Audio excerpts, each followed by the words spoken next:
fly away. And he did that duty for 6 months and was under an NDA not to disclose.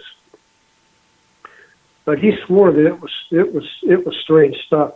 You know, Linda Moulton Howe, who was a pretty good investigative reporter, you know, she's the only one that ever interviewed me that made me give her my credentials.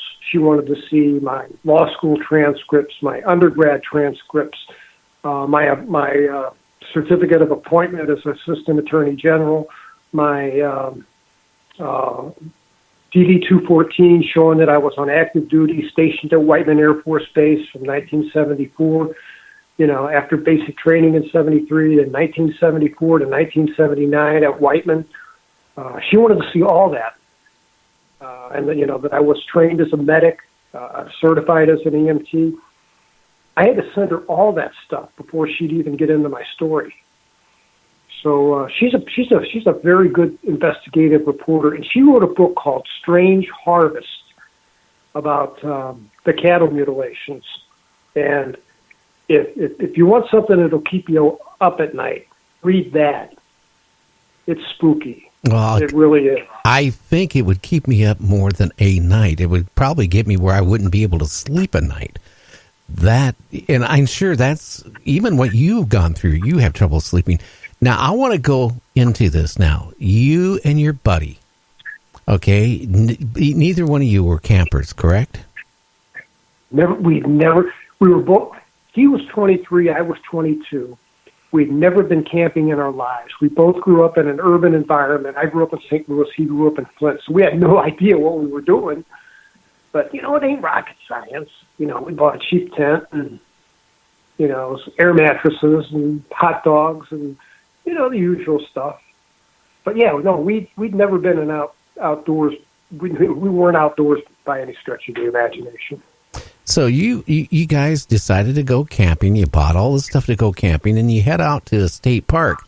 Now, if I remember right, you guys made a wrong turn, and you thought you were in the state park or on their property, but I think it turned out to not be on the state property, that you were on U.S. government property? We were. And did I send you the... I've got the Earth... What do you call it? Google Earth? I've got the Google Earth images of where we stayed. And I could send those to you if I haven't already. Oh, yeah. And yeah, I think did I? Yeah, I think you did. Okay. Yeah, you know, we came up to there was a chain across the road with a sign on it, no admittance. You know, no hiking, no camping, no fishing, no hunting, no admittance, you know, stay away. And, you know, if I'm 22 years old. I mean, if I'd have read the sign carefully, it probably said, you know, Bureau of Land Management or something that indicated it was under federal jurisdiction. But, you know, I didn't pay any attention. I thought we were in a park, you know. And the chain across the road had just been padlocked on itself in a loop and draped over the post on the other side on a nail. So my buddy gets out of the car, just picks up the chain and lets it drop, and it falls to the ground. Chink! And we were like, woohoo! You know, and we drove in. And that's when we entered what was actually federal land. And that's, you know, because when I was interrogated by the special agents from the Office of Special Investigations, the Air Force investigative branch of the security police, they made a big deal out of saying, you know, did you boys know that was federal land? And I thought, no, you know, nah, that was a state park. I mean, I didn't tell them that, but that's what I'm thinking. I'm thinking, you know, what, are you trying to scare me or something? But sure enough, it is. There's that place where we stayed, that plateau that I called, that meadow that I call it in the book, is actually still there, and I describe it in the book as being horseshoe-shaped from the ground, but from up above, when you look down at it, it's triangular-shaped, and it's about the size of the thing that landed there. Interesting. And here's the crazy thing is, that land should be covered with 40-year-old mature trees by now. It's not. It's not. I posted the pictures on social media, and I got an email from a guy in Alabama who said that he's a groundskeeper, a gardener, he does lawns and yard work for a living. And he says, I'm telling you, he says, that's clean cut. He says, that's been cut. And he says, and they keep it cut. You can see the grass clippings on the ground. They don't let the trees grow up there. Interesting. And there's no paved road. There's just that 2-lane.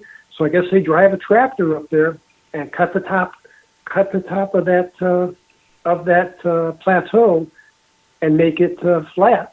Maybe. Now, I just want to jump in there. People are calling like mad.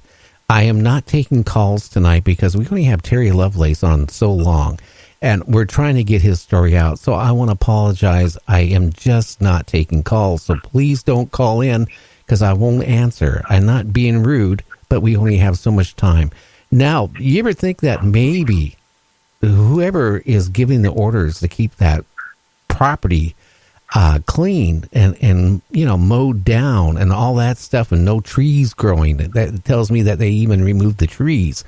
Maybe has there been any other? Have you checked to see if there's been any other abductions or UFO sightings in that area? Oh my gosh! Yes, there have been. At the time I started writing a book, there was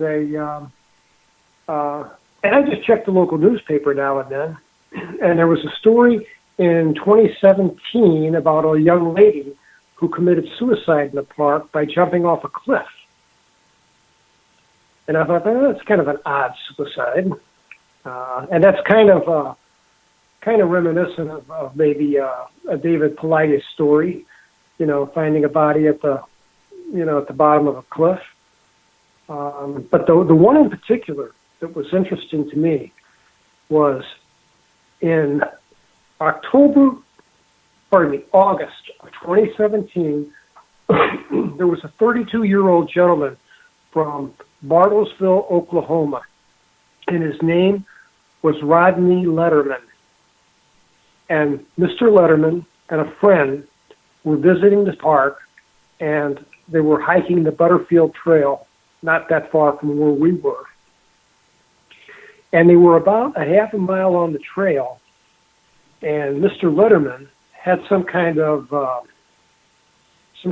guess maybe asthma or something. He needed an inhaler or some medicine from his truck. And he asked his buddy, he said, hey, would you run back to the truck and grab my inhaler? And the guy's like, sure, no sweat, dude. He said, have a seat, take it easy, I'll be right back. So his friend jogs a half mile, picks up the inhaler, he's back in 15 minutes. Well, Rodney's gone. And all that's left is his cell phone on the ground. Now, I don't know about you, Gary, but, my cell phone's either in my hand or in my pocket. I don't lay it on the ground. So he gets back and he's looking for his friend. He's calling for his friend. And finally he gets a hold of a park ranger and said, my buddy's disappeared. And this is just 2 years ago. So they did a massive search. They did helicopters with forward-looking infrared radar to pick up a heat signature. They did 2,500 people. They did a ground search that covered, God knows, I don't remember the exact number of acres, but it's an amazing number of land that they walked through and picked through piece by piece. And never found anything. And never found anything of Mr. Letterman. And the search went on. The official search ended in 10 days. But the family ponied up some money and had hired private searchers and trackers to go out to try to find, Rodney Letterman, and never did. And then almost 2 years pass, and it's March of 2019. I can say this now, March of last year. March of last year, on the Butterfield Trail, 5 feet off the trail, sitting on a log, is the top of his skull. That is scary. In an area in plain sight, that's been, in an area that's been walked over 100 times, and there's the top of his skull. And they plucked it up and had DNA analysis done through the Oklahoma State Police, and sure enough, it's the skull cap of Rodney Letterman. Now, how does that work? That's what the scary part is. It's if you look at how many people go missing in the national forest in strange ways, and anything from hunters to little kids to just people, joggers, campers, hikers. But then it gets more scary. How about the people who decide they're going to go on a road trip and they give their destination where they're going, and they just, they find their car, but they don't find the person. Yeah. Yeah. It happens, and it doesn't get a lot of press. And I wonder why it doesn't get a lot of press. Well, people get mad at me when I say this, Terry, but you know what? I think the government knows what's going on, and they're not sharing it with us. They don't want to share it with us because I don't think the majority of people out there could really comprehend what's going on. And I think it would make people lose faith in their government, being able to protect us. Absolutely. Absolutely. Well said. I think you're right. I say this in my book. I think there are 3 possibilities. There's no question that alien life is here. There's just no question. And we're either working shoulder to shoulder with them as partners, or we're in kind of a business arrangement, a quid pro quo, I'll give you this for that kind of arrangement, where they give us technology and maybe we give them a license to go out and take X number of people and X number of heads of cattle. Or the third option, Gary, is the scary one, is we know they're here, we know what they're doing, and we can't do a darn thing about it. Well, I kind of think I think it could be your last 2 statements go hand in hand. I think whatever is going on, I don't think, come on, we don't have technology to even pursue these UFOs. Their technology is so far advanced, even with human mutilations. I've seen pictures of human mutilations where they've basically taken out the heart and all this stuff with a small 2 holes inside of their, cavity inside of their chest and sucked it all out. Yeah. Drained the blood and taken their sex organs, and all the same thing as what they do with cattle. It in a way, it kind of reminds me of that TV or the movie Predator. Something is going on here. Now, I don't think it's for research, because how many times do you have to abduct people to get their DNA, sperm, eggs, what have you, to figure out what makes us work and clone us? There's something else going on here, and that is the scary part. That is the scary part, and I hate to say it, but the blood being gone, the tissue being gone, the humans disappearing and never being found. They could be enslaved. They could be food. Well, yeah, people get mad at me, Terry, when I say this on the show all the time. Do you think of this. We eat everything on this planet that won't kill us. In fact, we even cook some things like the blowfish, which if it wasn't cooked right, it would kill us, right? Prepared right, I should say. We eat each other. And there's still tribes in the Amazon that, still, like, if they had the chance, they would eat a human being. There's